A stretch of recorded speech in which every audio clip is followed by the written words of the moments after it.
all those spots, right? I ever been to, I was always the only ghost shadow there. There was nobody else there.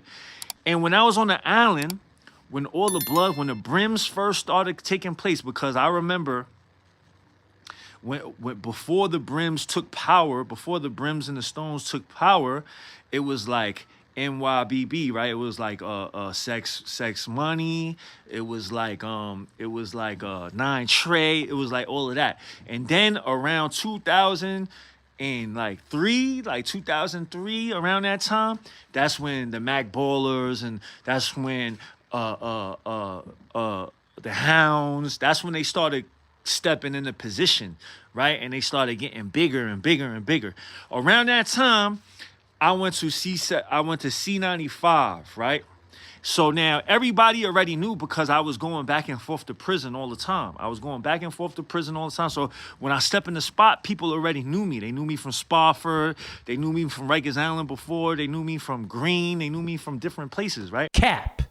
I wanted to call Cap on that, because did they really know you? Or they probably know, oh, that's one of the few Asian dudes we've seen in that prison multiple times, right? When people say they know you, that means, okay, we shook hands, we had conversations, right? A lot of times I can say they may have seen like a China Mac, because, okay, this Asian guy with the weird cut on his mouth multiple times keeps coming in, right? You know, a lot of times is when they see someone that looks unique, distinct, they're going to remember that person more often than someone who looks kind of similar to everyone else, right?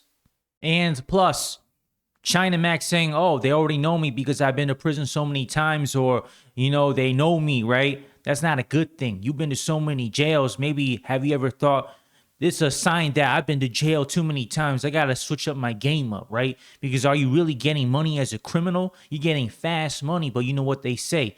Fast money may come with slow problems. Eventually, those problems pile up to the point it's going to come crashing like a wave. You're saying, whoa, everything I've earned, everything I hustled for comes crashing away, and it goes away from the wave. Like, picture this. He's saying that, like, he's been to prison so many times in New York where it came from, as he said, from a power structure that was what?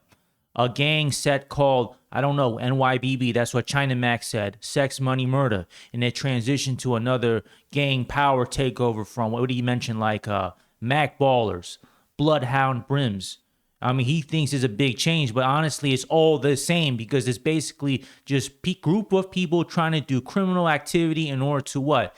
Get money, get power, get influence, get fame. So it's pretty much all the same, right? The gangs may change, the name may change, but the motive is the same. It's basically trying to do the similar things that the prior gang was before, but the new gangs, they may be able to do it better because maybe they got better leadership. Maybe they got better ways of moving. Maybe it's just something new, right? Something new is going to be perceived sometimes as better than something old. So the fact that China Mac is trying to detail this change, honestly, is all the same. It's just gangs trying to do gang activity.